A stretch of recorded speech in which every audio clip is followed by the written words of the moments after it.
Assalamualaikum warahmatullahi wabarakatuh. Waalaikumsalam warahmatullahi wabarakatuh. Alhamdulillahirabbil alamin. Segala puji bagi Allah, Tuhan yang Maha Pengasih, Maha Penyayang.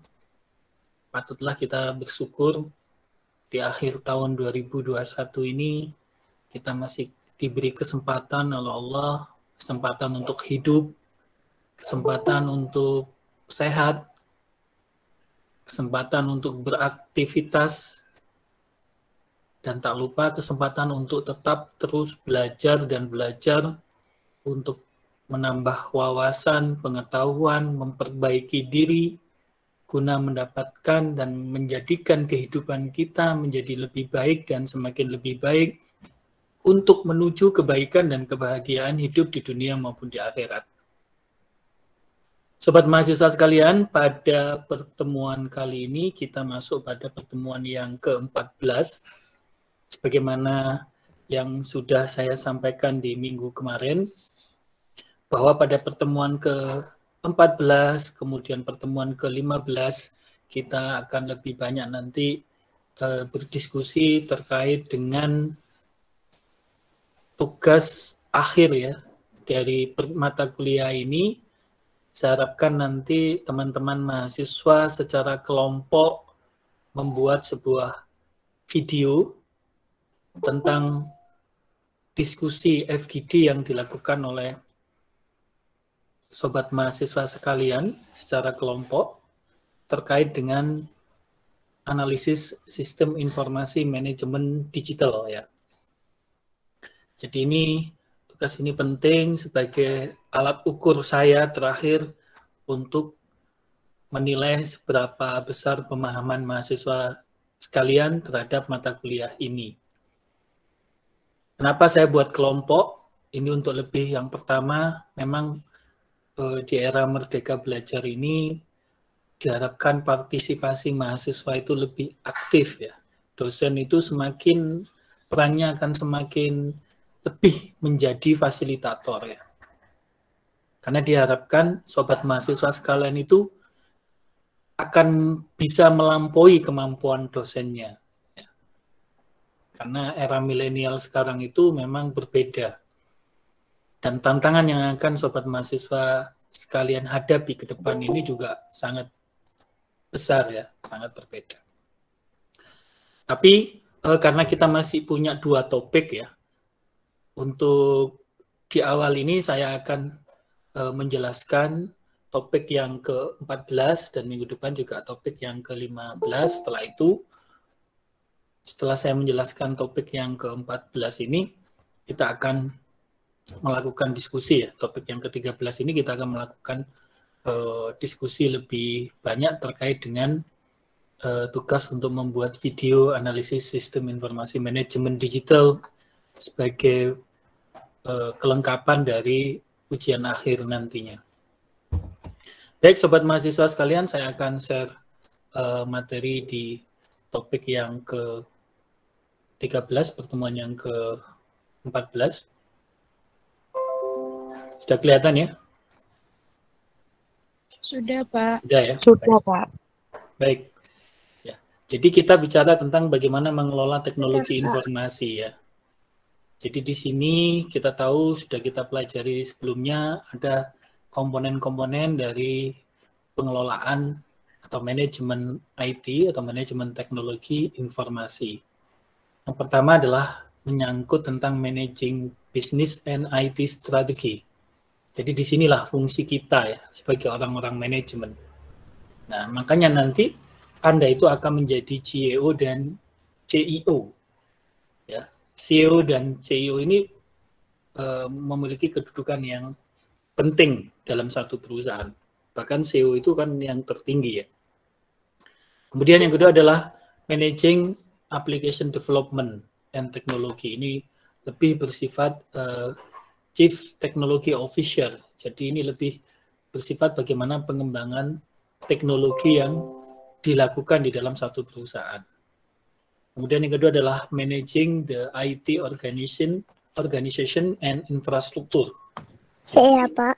Ya, Pak Ayu soalnya. Ya. Jadi managing the IT organization and infrastruktur ya. Di sini lebih ke arah infrastrukturnya ya. Nah, bagaimana mengelola teknologi informasi? Yang pertama adalah bagaimana kita mengembangkan dan mengimplementasikan secara bersama-sama berbagai strategi bisnis di dalam teknologi informasi. Di sini meliputi bagaimana kita menggunakan teknologi informasi untuk mendukung prioritas strategis bisnis kita. Kemudian yang kedua adalah menyelaraskan teknologi informasi dengan tujuan bisnis strategis. Kemudian bagaimana mengelola pengembangan dan implementasi aplikasi dan teknologi bisnis di sini terkait dengan bagaimana mengelola proses pengembangan dan implementasi daripada sistem informasi. Nah, bagaimana kemudian mengelola infrastrukturnya, organisasi TI-nya, infrastrukturnya, berarti ini terkait dengan hardware, software, database, network, dan sumber daya lainnya. Nah, di sini ada gambar bagaimana IT planning proses atau bisnis IT planning proses. Di sini menggambarkan proses bisnis daripada implementasi IT dalam bisnis atau di perusahaan. Jadi mulai dari bagaimana customer and business value visioning, ya, ini tetap kembali lagi bahwa ketika kita menggunakan IT itu tujuannya adalah untuk mencapai atau mewujudkan visi kita dan memenangkan bisnis kita. Berarti customer harus menjadi salah satu keywords ya, salah satu kunci untuk ketika kita mengembangkan visi bisnis kita. Kemudian berdasarkan itu kita akan melihat apa yang menjadi faktor-faktor kunci dan itu akan dijadikan sebagai salah satu pengembangan untuk membangun strategi bisnis model ya.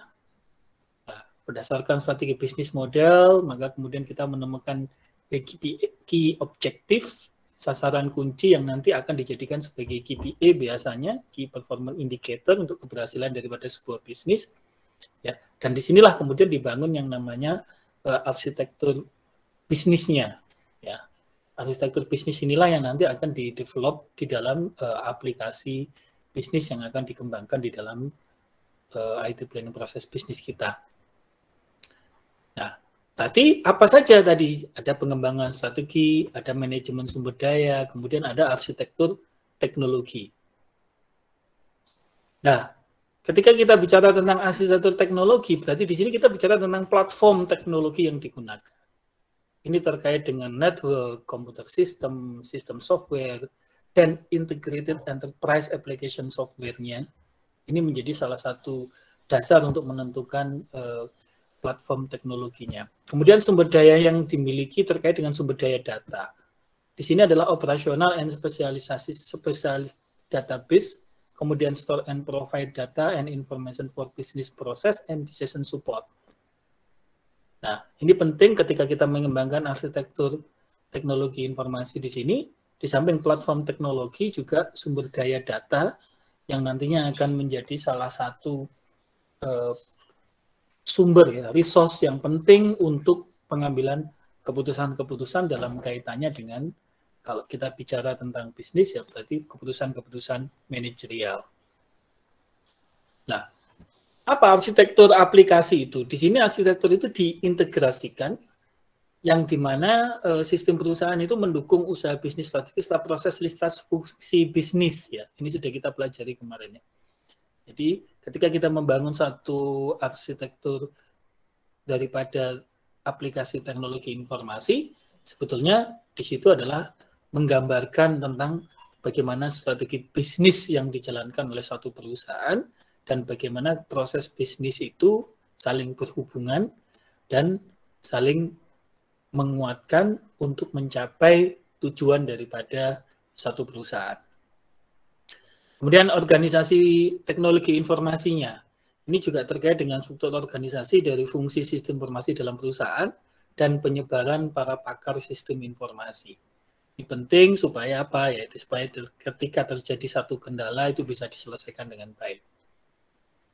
Nah, kemudian apa saja sebetulnya aktivitas manajemen di sini? Mulai dari sistem analisis, kemudian desain, prototipe, aplikasi programmer, project management, quality insurance, kemudian ada sistem maintenance, ada manager business, kemudian ada IT development project.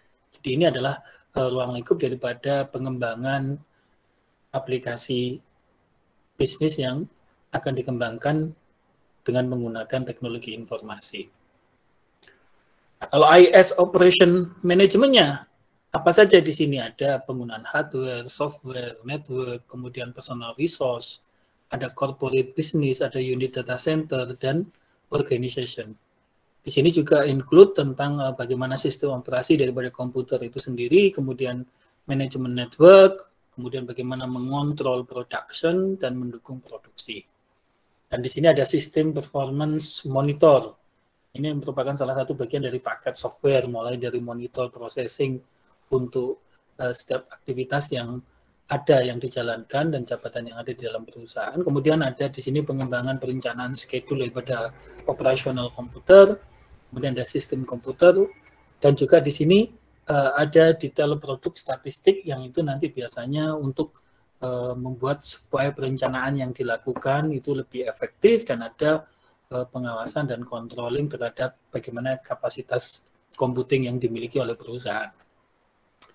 Kemudian ada chargeback system. Di sini ada alokasi biayanya, kemudian bagaimana mengatur user based on information service renderednya. Ya, ini penting supaya nanti tidak terjadi istilahnya pengulangan atau biaya-biaya yang sebetulnya itu bisa diefisienkan. Ada aktivitas-aktivitas yang itu bisa diredus ya, supaya nanti sistemnya bisa berjalan dengan baik. Kemudian ada proses kontrol capabilities ya. Di sini secara otomatis biasanya ketika kita menjalankan satu operasi, maka automatization di dalam pengembangan proses ini menjadi satu penting dan biasanya ini membutuhkan satu pusat data yang besar sehingga perlu dibangun sistem servernya, sistem kontrol datanya, dan lain-lain. Kemudian masalah selanjutnya ketika kita bicara tentang bagaimana mengelola teknologi informasi terkait dengan sumber daya manusianya. Jadi di sini terkait dengan IT staff planning ya. Ketika kita bicara tentang IT staff planning, berarti kita bicara tentang rekrutmen, kemudian training, kemudian evaluasi, ya kan, penempatan, seleksi, sampai pada masalah gaji, upah, ya, pengembangan karir dan lain-lain. Nah, biasanya siapa saja sih yang berada di dalam IT eksekutif ketika ada di perusahaan? Yang pertama adalah Chief Information Officer atau yang dikenal dengan CEO. Ya. Jadi di sini dia secara obses dia adalah yang bertanggung jawab terhadap bagaimana penggunaan teknologi informasi di dalam perusahaan dan bagaimana menghubungkan semuanya itu untuk mencapai tujuan daripada strategi bisnis perusahaan. Kemudian kedua adalah Chief Technology Official, ini terkait dengan teknologi manajemennya. Ya, biasanya terkait dengan platformnya, kemudian planning deployment-nya. Ya. Kemudian ada Managing User Service. Ini berhubungan dengan bagaimana bisnis unit memberikan support terhadap penggunaan yang akan digunakan oleh end user maupun kelompok grup di dalam perusahaan. Ya. Jadi di sini biasanya terkait dengan bagaimana membangun supaya nantinya antar unit yang ada di dalam perusahaan tadi itu dia benar-benar dijamin sebagai user service yang kemudian ketika dia mengalami satu kendala di dalam penggunaan computing atau sistem informasi itu benar-benar bisa terhandle dengan baik, baik itu melalui web maupun melalui helpdesk ya. Kemudian di sini apa yang menjadikan salah satu penyebab bahwa dalam pengelolaan IT? Ya, biasanya karena pengelolaan bisnisnya, proses bisnisnya masih menggunakan sistem tradisional, meskipun itu sudah dikomputerisasi. Kemudian, kenapa itu tidak efisien? Ya biasanya ya masalah respon waktu yang terlambat, yang jelek, ya kan. Kemudian downtime, terjadinya pengelolaan pengembangan proyek yang jelek. Nah, ini yang kadang-kadang menjadikan kegagalan di dalam pengelolaan IT. Nah, nanti kaitannya dengan pengembangan industri 4.0 yang sekarang ini, berarti kita bicara, kalau kita bicara tentang pengelolaan IT, kita sudah bicara tentang global IT management. Ini sebetulnya nanti kita akan bahas di pertemuan yang ke-15, tapi secara umum, ketika kita bicara tentang global IT management, berarti kita sudah harus memperhatikan ketika kita membangun sebuah strategic IT atau aplikasi sistem, kita harus memperhatikan adanya kebijakan-kebijakan atau persaingan-persaingan, baik itu di dalam global marketplace maupun ya di dalam global manajemen information system sendiri, ya. Sehingga ketika kita membangun satu portofolio bisnis, maka kita sudah harus mengadop ya, isu-isu global tersebut supaya nanti benar-benar IT yang dibangun atau software yang dibangun, atau strategic IT yang dibangun ini benar-benar bisa mengantisipasi atau mengadopsi ataupun menjadi satu daya saing kita ketika kita nanti dihadapkan pada satu persaingan di dalam teknologi informasi. Ya. Jadi ini para mahasiswa sekalian yang bisa saya jelaskan di dalam pertemuan yang ke-14. Nah, sekarang sebelum ada pertanyaan, sebelum saya jelaskan terkait dengan tugas video, barangkali pada topik yang ke-14 tentang pengelolaan manajemen teknologi informasi ini, mungkin ada pertanyaan, saya persilakan. Mbak Ketua Kelas, Mbak Foni? Enggak ada dulu, Pak. Oke. Insya Allah saya sudah paham materinya. Baik ya. Nah, yang akan saya jelaskan terkait dengan tugas ini menjadi satu kunci ya. Lulus dan tidaknya teman-teman mahasiswa sekalian ya, kuncinya di sini. Kalau kemarin-kemarin mungkin dapat nilai yang jelek ya, ini nanti akan bisa diangkat dengan tugas kelompok ini. Tapi benar-benar ini nanti kelompoknya harus aktif karena akan di situ akan tercatat ya, akan terlihat karena kan saya minta video ya. Oke, baik, saya akan jelaskan bagaimana membuat video untuk tugas besok ya. Tugas yang ini dikumpulkan pada saat bersamaan dengan UAS ya. Jadi di samping Anda mengerjakan UAS, di pertanyaan UAS itu nanti akan ada pertanyaan tentang link video analisis sistem informasi manajemen digital. Nanti Anda harus upload di YouTube, Anda sampaikan linknya di jawaban soal UAS Anda ya. Baik, saya akan jelaskan ya. Jadi, karena sebagaimana yang sudah saya sampaikan, bahwa kita ini orang jurusan manajemen ya. Jadi, disiplin ilmu kita manajemen. Maka fokus kita itu adalah terkait dengan analisis sistemnya ya, analisis sistem, khususnya analisis sistem manajemennya ya.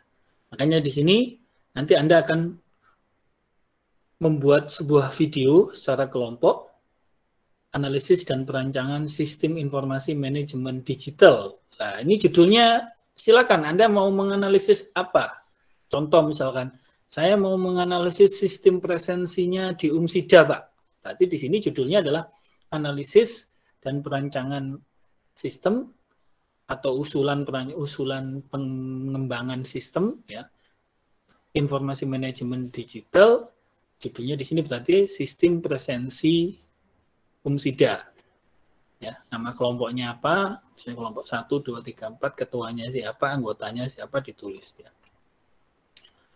Nah, di sini kemudian Anda diminta secara kelompok untuk menyampaikan, kenapa sih Anda kok mau menganalisis sistem presensinya Umsida, misalkan begitu. Nah, silakan masing-masing orang harus bersuara ya, karena nilainya dilihat dari pendapat yang disampaikan di dalam video itu. Ya. Kemudian, setelah itu, siapa yang menjadi objeknya? Nah, objek ini tidak harus orang luar. Ya. Kalau Anda ternyata bagian dari objek pengguna daripada sistem presensi, berarti nanti bergiliran. Bergiliran masing-masing akan menjadi satu objek, kemudian ditanyai. Ya. Ditanyai dari satu menjadi observernya, ya kan? Kemudian yang satunya lagi menjadi subjeknya, ya, subjek yang dijadikan sebagai bahan untuk ditanyai. Ya. Kemudian hasil FGD, nah ini sengaja saya gambarkan ya dalam satu gambar ini. Silakan nanti Anda terjemahkan masing-masing. Sengaja saya tidak supaya masing-masing bisa menerjemahkan. Jadi misalkan terkait dengan tadi sistem presensi, mungkin ada kaitannya terkait dengan hubungannya nilai. Nah, itu kalau presensinya kadang-kadang antara presensi dosen dan mahasiswa tidak sama, misalkan gitu. Nah, ini kan berdampak pada nilai. Kenapa? Lalu silakan bercerita, ya kan? Kemudian terkait dengan bagian layanan, kemudian terkait dengan bagian pendaftaran, misalkan begitu. Nah, kemudian mungkin terkait dengan sistemnya. Sistemnya berarti masalah loginnya. Misalkan loginnya terlalu lambat. Kenapa? Nah, apa yang menyebabkan itu? Terkait dengan input nilainya, misalkan gitu. Kemudian terkait dengan melihat nilainya, cetak nilainya, input data mahasiswanya, kemudian input data pembayaran, kemudian logout, ya ini maksudnya finish lah. Ini bukan logout, maksudnya finish. Nah, kemudian berdasarkan itu Anda simpulkan. Ya. Ini nanti di sini isinya uraian ya. Ini saya hanya menggambarkan saja. Silakan Anda jelaskan karena ini kan video ya nanti. Ini hanya untuk mengguidance sobat mahasiswa sekalian ketika nanti melakukan FGD dengan sesama teman yang ada di dalam kelompok itu bisa lebih mudah untuk melakukan baik itu memberi sebagai subjeknya ataupun sebagai observernya itu mudah untuk memberikan satu pernyataan-pernyataan. Itu disimpulkan. Nah, kalau ini ada data pusaka mungkin ya monggo, kalau tidak ada ya tidak apa-apa, tidak usah. Ya. Jadi ini nanti durasi videonya bebas lah. Tapi intinya pokoknya kalau bisa atau saya batasi aja ya supaya nggak terlalu besar, maksimal 15 menit ya. Tapi nanti kalau takutnya kalau nggak kebagian yang anggota kelompoknya nggak kebagian untuk menjawab lah, itu yang saya nanti jadi kesulitan juga jadinya menilai. Ya. Jadi itu sobat mahasiswa, ini nanti akan saya kirim di grup WA. Guidance, ini guidance ya. Ini hanya guidance. Nah, nanti kalau misalnya mau ada pengembangan, monggo silahkan. Tapi intinya saya minta Anda membuat sebuah analisis dari sistem informasi manajemen digital yang ada. Pak, saya nggak mau presensi, saya mau Tokped, ya silakan. Saya mau Shopee, ya nggak apa-apa. Mau Gojek, ya nggak apa-apa. Ya. Bebas ya. Pak, saya mau, sistem, karena saya sudah bekerja di dalam satu perusahaan yang kemudian di situ juga ada platform sistem informasinya. Saya mau sistem informasi manajemen yang ada di perusahaan saya, ya nggak apa-apa, mau silakan, ya. Bebas ya. Ya. Baik, monggo kalau ada pertanyaan silakan dari Mbak Foni dulu, ketua kelas, terkait dengan tugas itu. Nggak susah kan tugasnya? Ini sebetulnya bukan tugas, tapi ini bagian dari UAS, karena di salah satu komponen UAS yang diwajibkan oleh UMSIDA itu di situ ada psikomotorik. Kalau psikomotorik itu harus ada praktek. Nah, karena dunianya ini sekarang sudah masih dalam masa pandemi COVID, kan tidak mungkin prakteknya. Ya Iya Pak, silakan. saya mau tanya Pak. Video. Ya, silakan Mas Wildan, ada pertanyaan? Jadi intinya kita membuat video, dalam video itu tuh menjelaskan tentang analisis tentang Shopee, Tokopedia atau lain-lainnya di Pak ya? Apa begitu Pak? Iya, Yes. atau ya sistem presensi yang di UMSIDA, yang sistem akademik, sistem informasi akademik yang itu Anda sebagai pengguna ya. Jadi di sini Anda harus menjadi satu subjek ya. Jadi misalkan, Pak, saya mau menganalisis Shopee, tapi tidak ada di dalam kelompok Anda itu yang selama ini menggunakan platform Shopee ya, berarti ya tidak bisa. Siapa? Ya. Tapi kalau misalkan sistem informasi presensi kan semuanya menggunakan, atau sistem informasi akademik yang ada di UMSIDA kan semuanya menggunakan, itu boleh. Tapi gini ya, kalau bisa tidak boleh sama. Jadi kalau misalnya satu sudah presensi ya, yang lainnya harus bidang yang lain. Makanya itu saya bebaskan. Mau Shopee, mau Gojek, mau Grab, mau apapun lah. Yang pasti Anda harus memahami platform daripada digital itu. Ya, Mas Ildan, silakan kalau mau ada nama. Kan semisal kelompoknya itu isinya 8 anak Pak ya? Iya. Ya, ini semuanya masuk in frame dalam video atau memang ada yang bagian? Harus masuk semuanya. Oh, harus masuk semua Pak? Video. Ya. Jadi harus kelihatan semua Pak ya?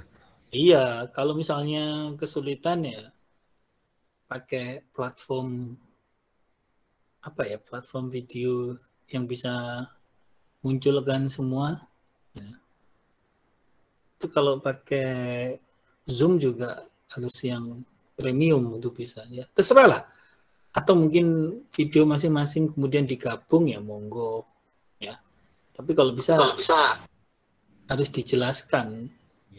Kan intinya jelaskan Pak ya. Iya.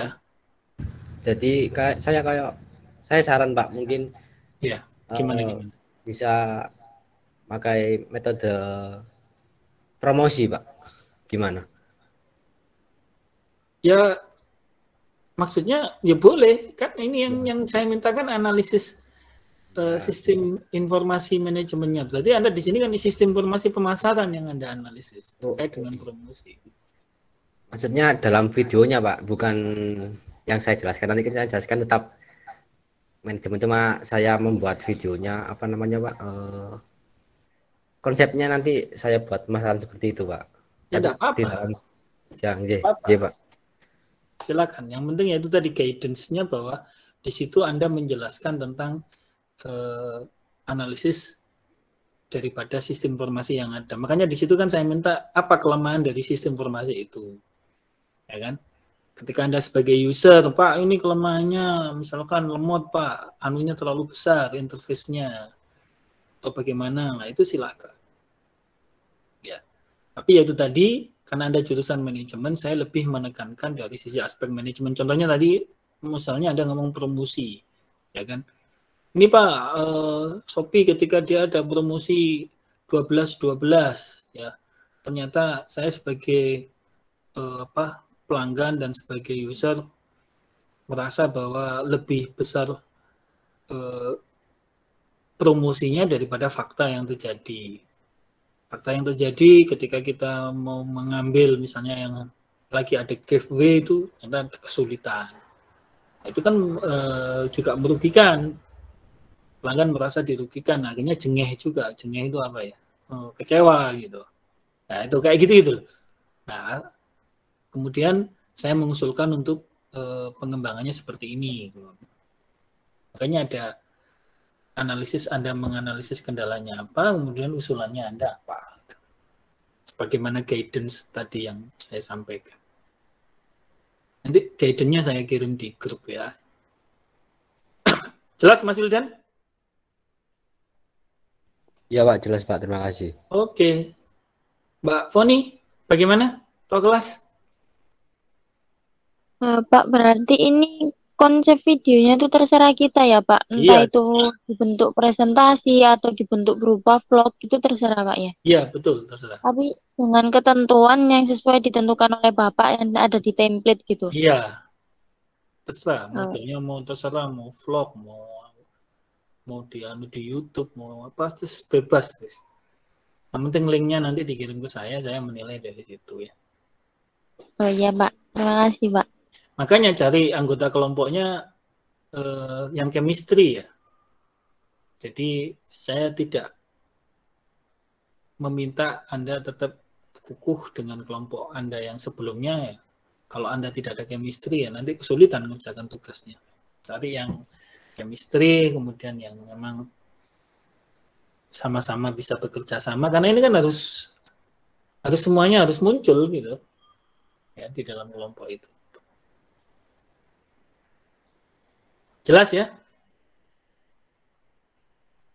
Ada pertanyaan? Insya Allah Pak. Mudah lah ya. Mudah, bukan tugas yang sulit lah. Ya Pak, saya kesulitan, saya mau menggunakan Zoom ya monggo. Yang penting itu tadi. Ya, yang saya nilai itu adalah sejauh mana Anda bekerja sama dan sejauh mana Anda bisa antar anggota itu bisa mensinkronkan pendapat-pendapat yang berbeda dalam satu framework ya, sehingga itu menjadi satu kesimpulan bersama. Tuh. Ya ini sederhana saja sebetulnya. Ya, saya hanya mencoba memenuhi ketentuan yang ditetapkan oleh program studi manajemen terkait dengan capaian pembelajarannya. Oke, cukup jelas? Ya Pak, itu nanti filenya dikirim di grup Pak ya? Ya, saya kirim di grup. Ya, Dan, Pak, dan itu tidak harus bukan kitab suci ya. Anda kalau mau ubah ya silahkan. Itu kan hanya untuk guidance ya. Hanya untuk guidance, bukan pedoman atau panduan, guidance ya. Bebas, makanya saya nyampaikan supaya Anda tidak kebingungan mau kemana, saya harus bagaimana itu. Ya, kalau saya nggak ngasih guidance nanti kan takutnya ada yang ke sana, ada yang ke sini kan. Nah, kalau ada guidance ya paling tidak nanti semuanya bisa memiliki pemahaman yang sama sehingga ketika membuat videonya semuanya terarah. Tapi kemudian bagaimana model dan lainnya ya bebas, silahkan. Mau bikin bentuk vlog, ya kan? Mau bentuk apa silahkan. Saya bebaskan. Ya. Memang sekarang musimnya untuk merdeka belajar.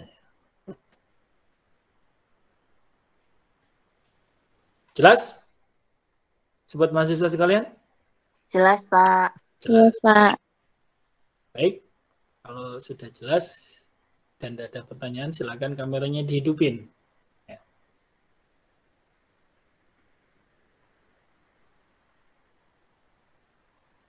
Ini jadi syarat kelulusan ya. Kalau sudah bikin ini ya insya Allah lulus. Saya kalau ditanya kenapa lulus ya ini buktinya sudah punya. Buktinya bisa dilihat secara online ya, misalnya begitu. Hari ini ada Pak, ini terakhirnya sampai UAS berarti Pak ya videonya? Ya, nanti dikumpulkannya saat UAS ya. Nanti di UAS itu kan ada pertanyaan saya yang tentang link video tugas ya. Nah, nanti Anda jawab di situ link videonya. Ya. Ya Pak, terima kasih. Jadi masih ada waktu 3 minggu lah ya, masih panjang 3 minggu. Ya. Jadi nah, terkait dengan itu maka mulai pertemuan yang ke berapa ini? Ke-14 dan ke-15 saya mungkin tugas di Elina saya kosongin di e-learningnya. Anda biar fokus ngerjakan video aja. Apa betul gitu ya Mbak Foni ya? Dibebaskan dari tugas mingguan supaya fokus bikin video ya. Setuju? Setuju Pak. Ya, sip. Setuju Pak. Ya, sip. Ya. Setuju banget Pak. Setuju banget ya. Oke.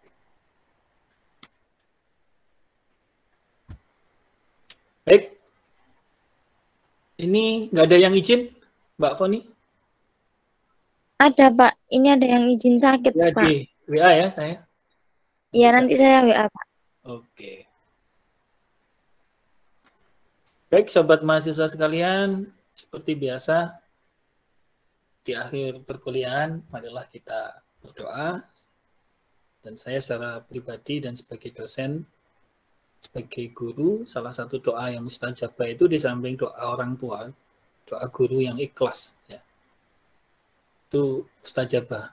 Kalau kita dengar ceritanya Jalaluddin Rumi, Jalaluddin Rumi itu bisa terselamatkan dari bahaya yang besar itu karena ada doa dari salah satu muridnya, ada doa dari salah satu gurunya. Dan alhamdulillah selama ini ketika saya mendoakan dengan tulus, banyak mahasiswa saya yang akhirnya mencapai impian dan cita-citanya. Sobat mahasiswa sekalian, saya selalu berdoa semoga sobat mahasiswa sekalian sehat selalu ya. Kalau hari ini ada yang sakit, semoga segera diberikan kesembuhan dan sehat kembali, bisa beraktivitas kembali. Dijauhkan dari segala masalah, ya, baik masalah kehidupan, maupun masalah fisik, masalah ekonomi, masalah batin dan keluarga, dan lain-lain. Semoga sobat mahasiswa sekalian selalu dalam kondisi baik dan selalu dalam kondisi yang bahagia. Selalu mendapatkan lindungan dari Allah Subhanahu wa taala, mendapatkan dukungan, mendapatkan mukjizat, mendapatkan pertolongan untuk menyelesaikan setiap masalahnya dan untuk mencapai cita-cita dan impiannya. Semoga Allah, Tuhan yang Maha Kuasa, Tuhan yang Maha Esa, Tuhan yang Maha Pengasih dan Penyayang mengabulkan doa kita pada malam hari ini. Terima kasih. Saya akhiri sekian. Assalamualaikum warahmatullahi wabarakatuh. Waalaikumsalam warahmatullahi wabarakatuh. Terima kasih, Pak. Wabarakatuh.